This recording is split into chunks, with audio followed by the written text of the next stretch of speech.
Bienvenido a este bosque sagrado.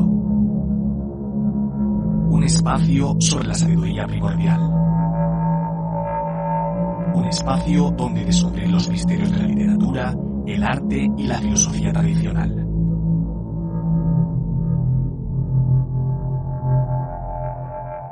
El Rey del Bosque, el podcast para los navegantes del conocimiento.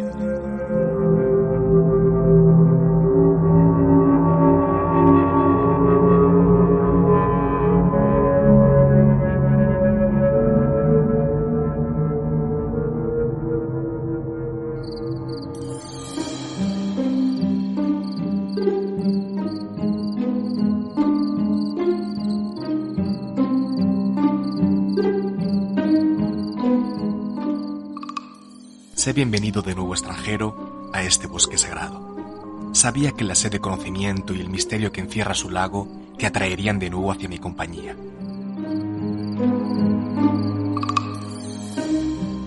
Quien te habla una vez más es el Rex Nemorensis, o Rey del Bosque, al menos hasta que logre conservar mi corona.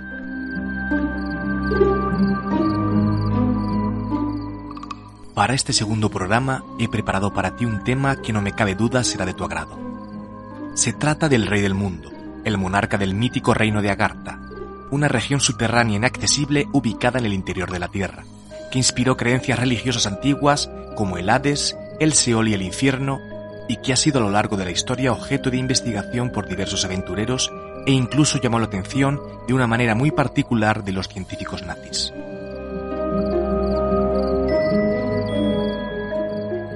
He extraído la información para este nuevo encuentro de dos fuentes distintas.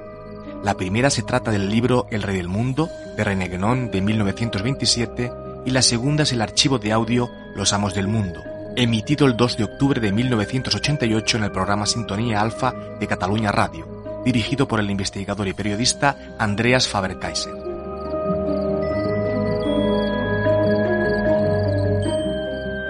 Así que, mientras yo escancio el vino, junta sus leños y enciende el fuego para que podamos calentarnos en la fría noche de Nemi.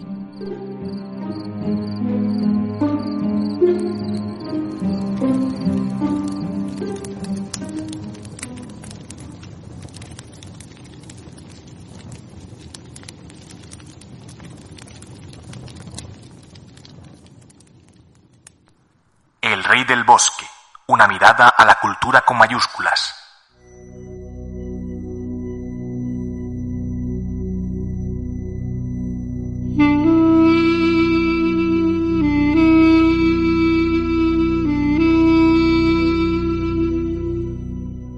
René Guénon, o como se le conocería después de su conversión al Islam, Abdal-Wahid Yahia, nace en Blois, ciudad francesa y capital del departamento de Loire-et-Cher, el 15 de noviembre de 1886 y muere en El Cairo el 7 de enero de 1951.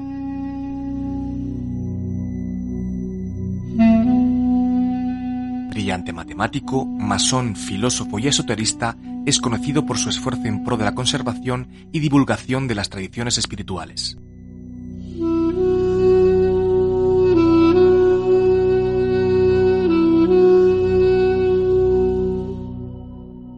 Guénon publicó un total de 17 libros en los que expone aspectos de las doctrinas metafísicas orientales y las adapta a los lectores occidentales, siendo completamente fiel al espíritu de estas.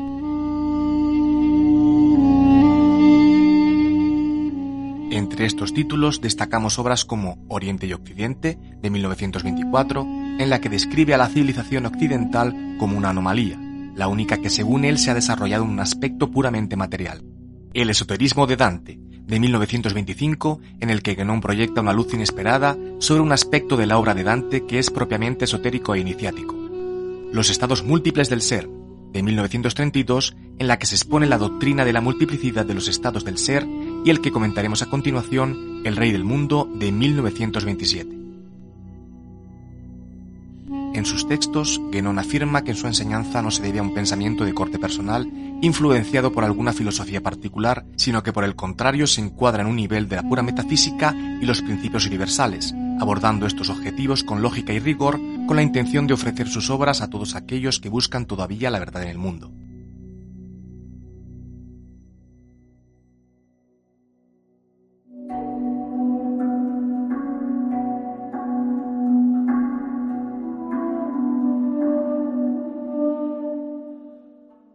André Malví, Orán, 4 de septiembre de 1943, Granada, 21 de octubre de 2008. Es el hijo del doctor Pierre-André Malví, conocido por sus investigaciones sobre el cáncer y por el descubrimiento de las utilizaciones terapéuticas del ciclotoma C.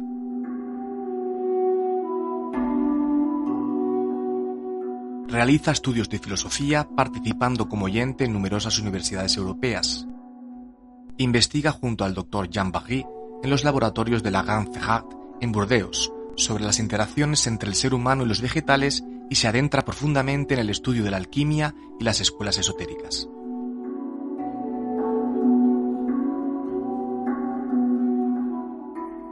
Estudia la cábala hebraica junto al rabino Ben Arroche y realiza numerosos viajes alrededor del mundo, pasando un doctorado en herbología, instalándose posteriormente en Ibiza, España y también en Andalucía, publicando numerosos artículos en la prensa ibérica.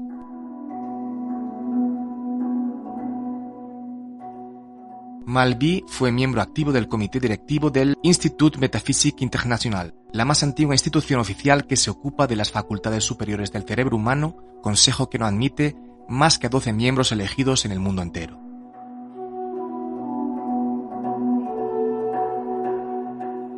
Colaborador, entre otros, del programa de radio Sintonía Alfa, dirigido por el periodista y escritor Andreas Faber-Kaiser, publica títulos como Ágape, los jueves del Sr. G, de 1994, que relata su encuentro con el Sr. G, personaje enigmático y extraordinario pero real que dejó su huella imborrable en el autor. Ángelos, las presencias angélicas, de 1996, que recoge los testimonios de presencias angélicas que se repiten insistentemente en todas las tradiciones, y Unas horas en marzo, dichos y hechos del Sr. G, de 1997, relato de una experiencia iniciática repleto de diálogos cargados de enseñanza y misterio.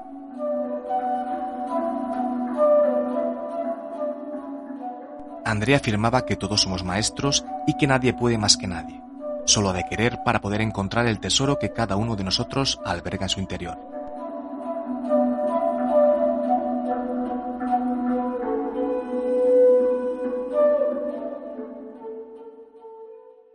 Síguenos en nuestras redes sociales, Instagram, El Rey del Bosque Podcast y Facebook, www.facebook.com/groups/El Rey del Bosque Podcast.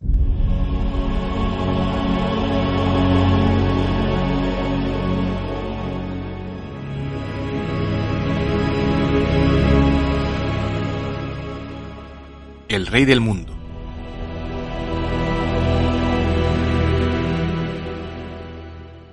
Cita Guénon que en la obra póstuma de Saint Yves d'Albedre, La misión de la India en Europa, de 1886, se describen las características de un centro iniciático misterioso conocido bajo el nombre de Agartha. Hasta ese momento, en Europa no se había hecho casi mención ni de ese reino ni de su jefe, el Brahmatma, pero en el libro de Ferdinand Ossendowski, de 1924, Bestias, hombres, dioses, este cuenta las experiencias que tuvo durante un viaje realizado entre 1920 y 1921 a través de Asia Central, cuyas descripciones coinciden casi idénticamente con el relato de Saint Yves.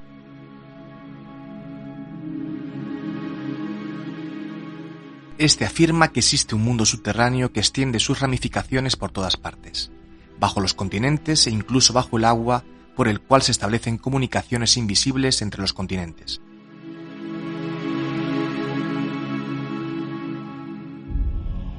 Se conoce a través de diferentes fuentes que relatos de este género son comunes en Mongolia y en toda Asia Central.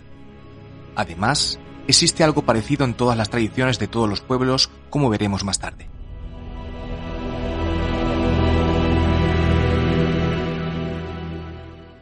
El monarca o jefe de este territorio, a quien designamos antes como Brahmatma, sería también conocido en esta jerarquía iniciática como Rey del Mundo.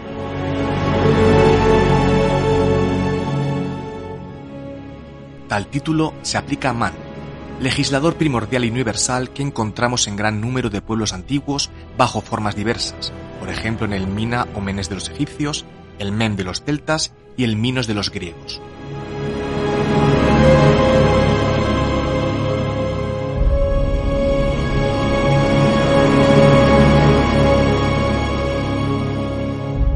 El Rey del Bosque, literatura, arte y filosofía tradicional.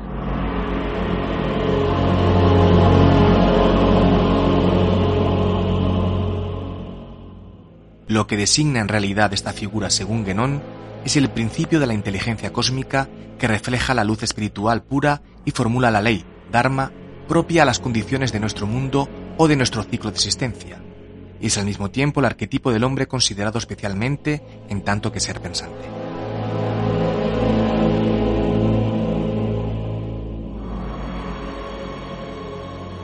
Este rey del mundo debe tener una función esencialmente ordenadora y reguladora, función que puede resumirse en una palabra como la de equilibrio o de armonía, lo que traduce precisamente en sánscrito el término Dharma.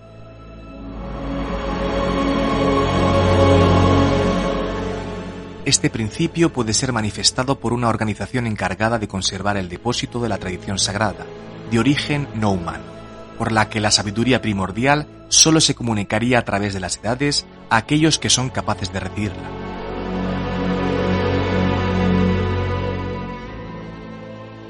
Según Osendoski, un lama le habría contado lo siguiente.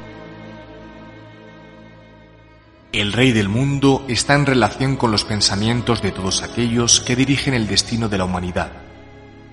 Conoce sus intenciones y sus ideas.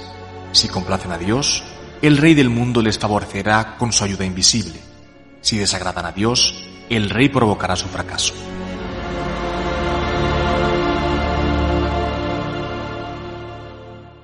Para Saint Gibbs, el título de Brahmatma designa el soporte de las almas en el espíritu de Dios, y sus asesores son el Mahatma, que representa al alma universal, y el Mahanga, símbolo de toda la organización material del cosmos, lo que conocemos en Occidente a través de la división ternaria espíritu, alma, cuerpo.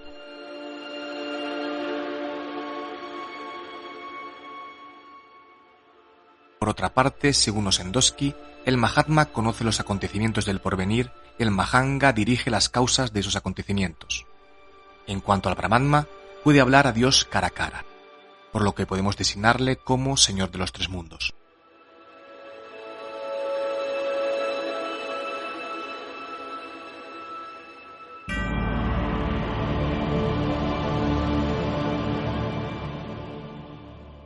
El Rey del Bosque, un programa dirigido y presentado por José Francisco Romasanza.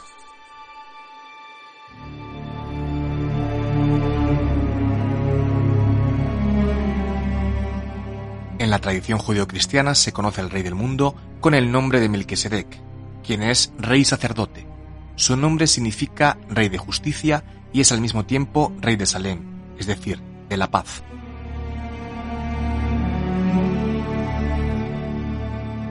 Encontramos una mención a este en el paisaje bíblico de Génesis 14, 18-24. Y Melquisedec, rey de Salem, hizo traer pan y vino, y era sacerdote del Dios Altísimo, y bendijo a Abraham diciendo: Bendito sea Abraham del Dios Altísimo, poseedor de los cielos y de la tierra, y bendito sea el Dios Altísimo, que ha puesto a tus enemigos entre tus manos. Y Abraham le dio el diezmo de todo lo que había tomado.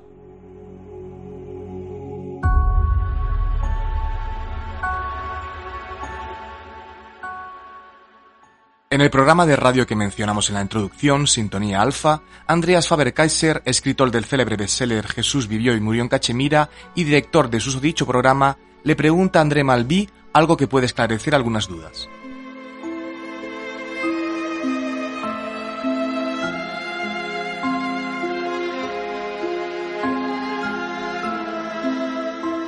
Mira, el amo del mundo es alguien que espera. La gran diferencia que hay entre los súbditos del mundo y el amo del mundo es que los súbditos tienen prisa. El amo no tiene prisa ninguna. ¿Dónde está este amo? En todas partes, pero yo creo que se podrían dar unos cuantos lugares. Por ejemplo, hoy estamos en el 88, hace 70 años, 1918, final del año 1918, estaba en la frontera entre el desierto de Gobi y el Taklamakan.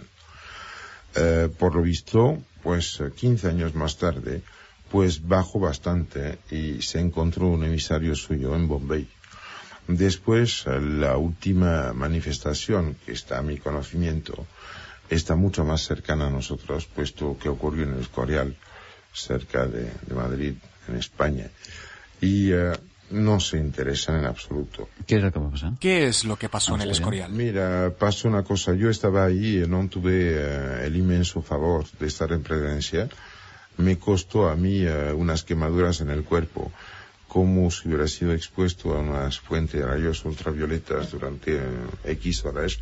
Me quedé solo 3 minutos del tiempo de saludar, decir quién estaba. Me dijeron que todavía no tenía el derecho de hablar. Me largué y me costó un mes a recuperarme. Aquest amo del món que Este amo del des de mundo Taklamakan que bajó de fins a Teclamacán hasta i a- Bombay y el Escorial, i a l'Escorial, des de quan? ¿desde cuándo es el amo del mundo? Yo pienso que desde la primera vez en el cual lo que fue un bicho mamífero cuadrúpedo que se puso erecto empezó a encender un fuego. Parlava també el Joan de... Hablaba también Juan, si es posible que este controlador, digamos, este amo del mundo, puede ser una especie de embajador puesto aquí por una raza de fuera del planeta. Mira, yo te llevé a ti mismo, concretamente, muy cerca de donde vivo, para hablar con un señor que había sido testigo presencial de la abertura de una tumba en la cual había esqueletos en absoluto humanos. ¿Te acuerdas? Sí. Sí, Yo he perfectamente. tenido bastante experiencias de este tipo alrededor del mundo. Ahora mismo me voy en África dentro de una semana. Ya si alguien me quiere pegar hostias, pues que espere un poco porque no esté. O que te acompañen. O que venga, mira, lo espero con gusto. Pero yo cada vez me he dado cuenta de que había una especie de presencia contemplativa, como si alguien muy inteligente esperase que los tontos empezasen a comprender. El Rey del Bosque, una mirada a la cultura con mayúsculas.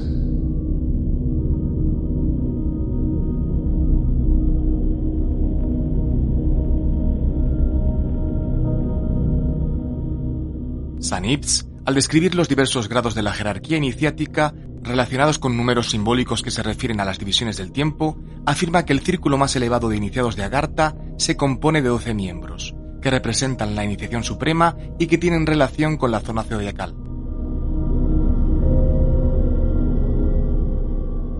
Esta misma constitución se encuentra reproducida en el Consejo Circular del Dalai Lama, formado de los 12 grandes Namsams, que se encuentran también en otras tradiciones occidentales, como por ejemplo en los Caballeros de la Tabla Redonda o en los griegos, ya que los 12 grandes dioses del Olimpo están también en correspondencia con los 12 signos del zodiaco.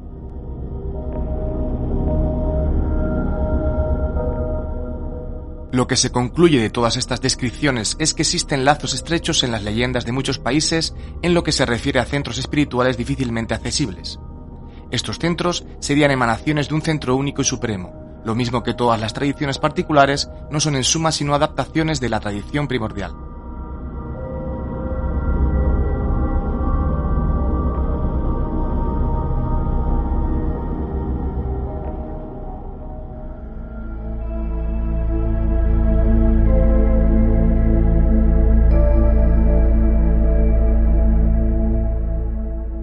Cuenta la tradición que Agartha no siempre fue subterráneo y no lo permanecerá siempre.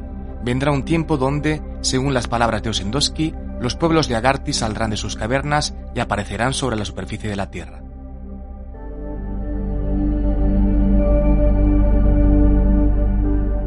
Osendoski precisa que este reino devino subterráneo hace más de 6.000 años, y se encuentra que esta fecha corresponde al inicio del Kali Yuga o Edad Negra, la edad de hierro de los antiguos occidentales.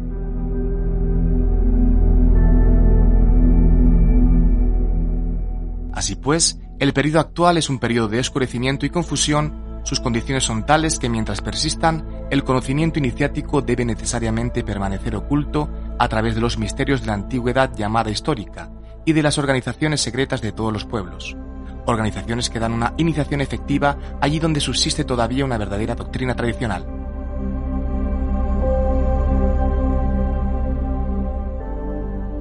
Pero para Guénon, a medida que avanza el Kali Yuga, la unión con este centro, cada vez más cerrado y oculto, se hace más difícil, al mismo tiempo que devienen más raros los centros secundarios que le representan exteriormente.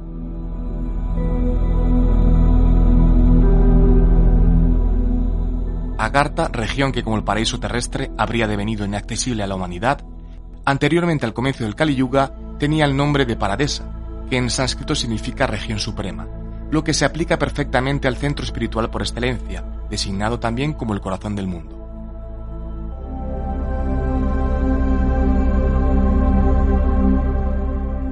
Hay también otros símbolos que, en las tradiciones antiguas, representan al centro del mundo. Uno de los más destacables es quizás el del ónfalos.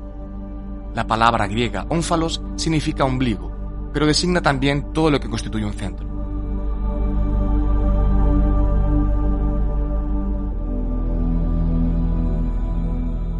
El símbolo del ónfalos podía estar colocado en un lugar que fuera simplemente el centro de una región determinada, centro espiritual, por lo demás más bien que centro geográfico, aunque los dos hayan podido coincidir en algunos casos. Conocemos sobre todo el ónfalos del templo de Delfos, centro espiritual de la Grecia antigua.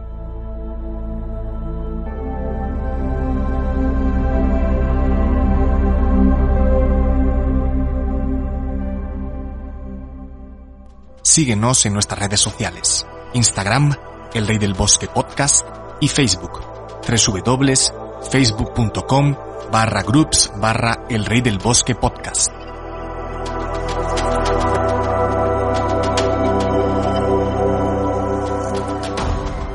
En cuanto a la ubicación del mítico continente, deberíamos considerar varias localizaciones sucesivas correspondientes a diferentes ciclos.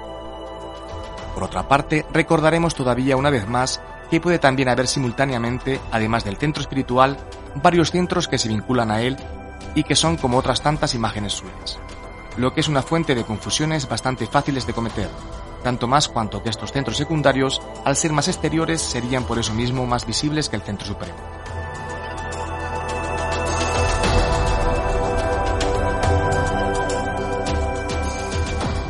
Sobre este último punto ya hemos hecho notar en particular la similitud del Lhasa, centro del lamaísmo, con el Agartha.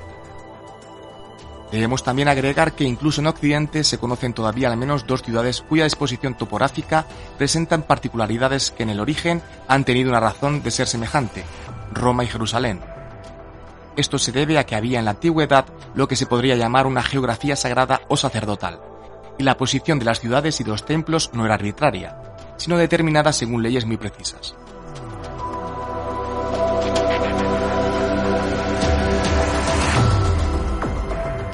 Un centro del género de estos existía en Creta en la época prehelénica y parece que Egipto haya tenido varios de ellos, posiblemente fundados en épocas sucesivas como Menfis y Tebas.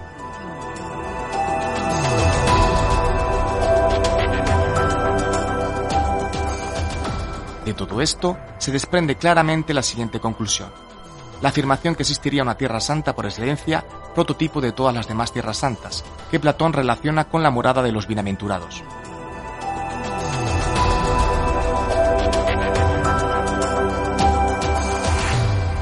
Esta morada se situaría habitualmente en un mundo invisible que en el periodo actual de nuestro ciclo terrestre, es decir, en el Kali Yuga, estaría defendida por guardianes que la ocultan a las miradas profanas, por lo que nosotros, los profanos, tendremos que conformarnos con la abundante literatura que circula sobre este apasionante reino.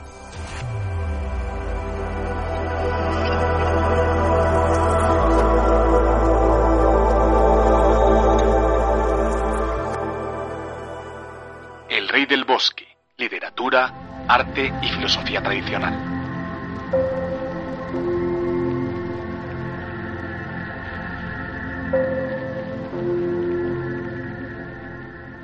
En el siguiente tramo del programa Sintonía Alfa, Faber-Kaiser le pregunta a uno de los invitados de la noche, Hugo Pratt, autor del cómic corto maltés, acerca de Agartha y el Rey del Mundo.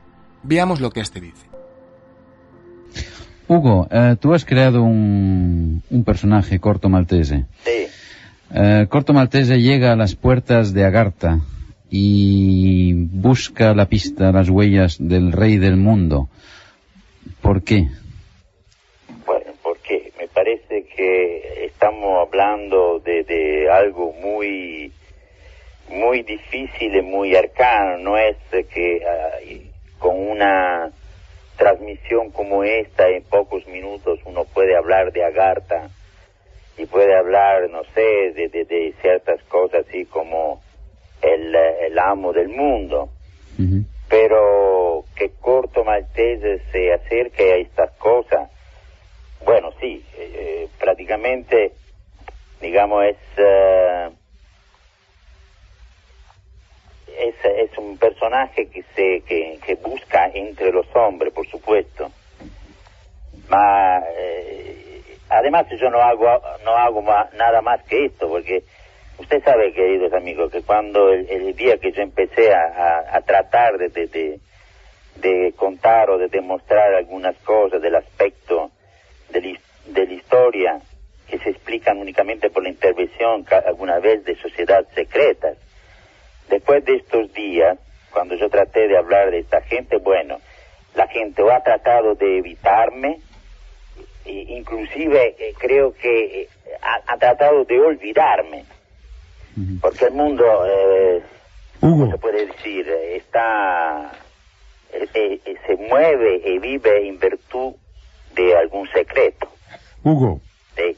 Mira, tú y yo sabemos muy bien el trabajo enorme que has hecho para documentarte sobre las hazañas del barón Hugo Ungern von Sternberg, el hombre que en realidad puso unas svásticas sobre su bandera. Fue en las fronteras del desierto de Gobi y lo llevó hasta el Taklamakan. Esto duró muy pocos años, era el inicio de los años 20. En el mismo momento, en Europa, subían los grupos Spartacus. Sin embargo, tu personaje, Corto Maltese, está y se encuentra con el personaje del barón von Sternberg.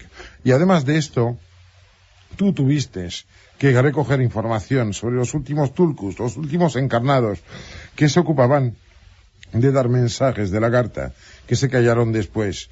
Yo creo que detrás de tus cómics hay algún mensaje más importante. A ti ya no te hace falta el cómics. Eres algo diferente.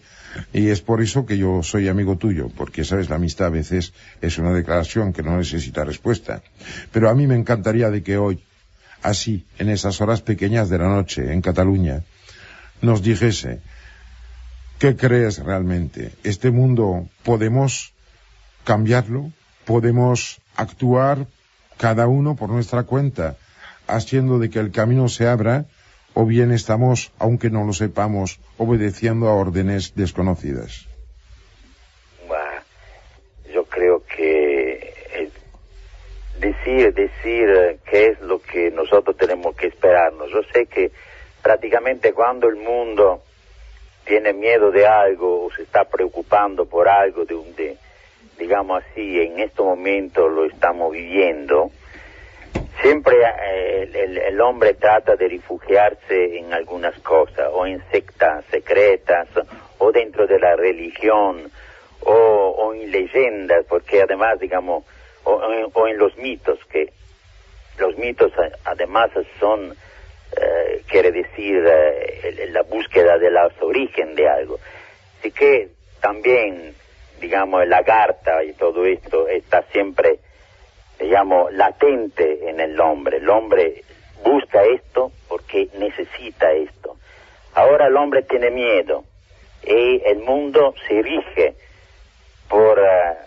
en virtud de algún secreto, y en algunas partes, digamos, en la sombra de un templo o en algunos lados, digamos, aparentemente perdidos dentro de la misma masa de la gente, hay hombres desconocidos, no muy conocidos, que ponen el peso de su propia, digamos, de su propio poder en un plato de una balanza cósmica, si queremos, ¿no? La gente necesita esto, así que prácticamente estos jefes ocultos existen. El amo del mundo seguramente que tiene un gran poder sobre una gran parte de la humanidad. Ahora, ¿quién es el amo del mundo? ¿Cómo se puede decir? ¿A quién hay que ir a buscar? ¿Cómo se llama? ¿Es que es el Braitama? No. ¿O es, digamos, alguien más? Yo sé que prácticamente Coleridge, el poeta, ya habló sobre esta cosa cuando habló de Xanadu, de Kubla Khan, en una linda poesía. Y antes de estos había también en el libro secreto de Thoth se habla del amo del mundo. Madame Blavatsky habló de estas cosas. Hay libros secretos, hay libros que están perdidos. En la biblioteca, digamos así, de Alejandría, en el IV siglo, los cristianos quemaron un montón de libros, porque eran libros secretos, eran libros que daban miedo. Y hay tantas más cosas, pero ¿cómo se puede hablar de todo esto en tan poco tiempo?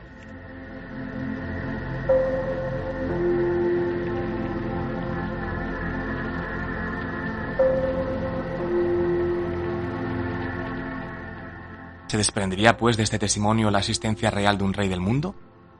Pratt, reconocido masón, opina lo siguiente. ¿Existe un amo de este mundo? Claro que existe. Muchas gracias, Hugo.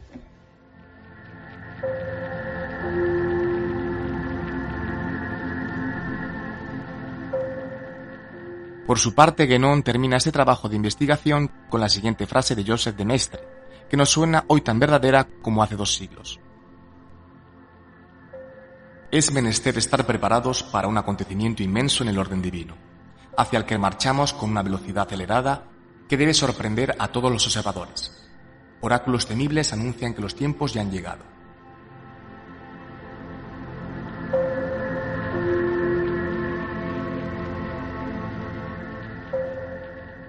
Después de esta afirmación casi profética, Malví da algunas pistas sobre quién sería actualmente el rey del mundo, o al menos a fecha de emisión del programa, es decir, en 1988.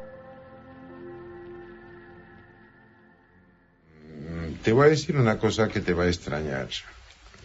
Yo soy un bicho un poco loco, un poco extraviado, pero hay cosas que sé.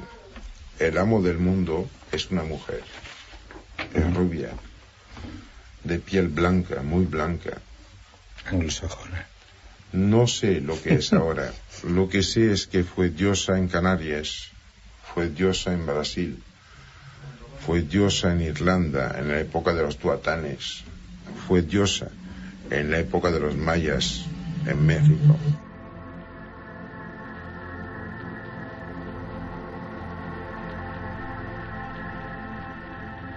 El Rey del Bosque, un programa dirigido y presentado por José Francisco Romasanza.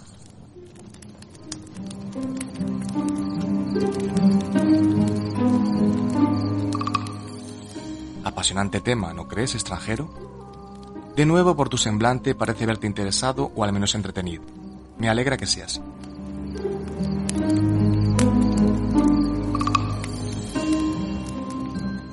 Apuremos ahora nuestras copas de Mulsum, pues ya es noche cerrada y debo volver a custodiar mi bosque. Como es habitual, la semana que viene te esperaré de nuevo el día de la diosa luna y te tendré preparado algún tema que con seguridad te agradará.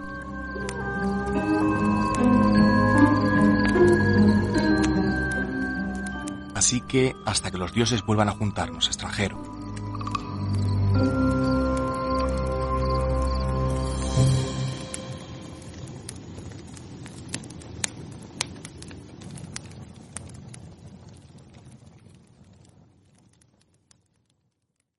¿Te gusta nuestro contenido? Entonces dale a like, comenta y comparte con aquellos a quienes pueda también interesarles para que podamos seguir creando nuevos programas para ti.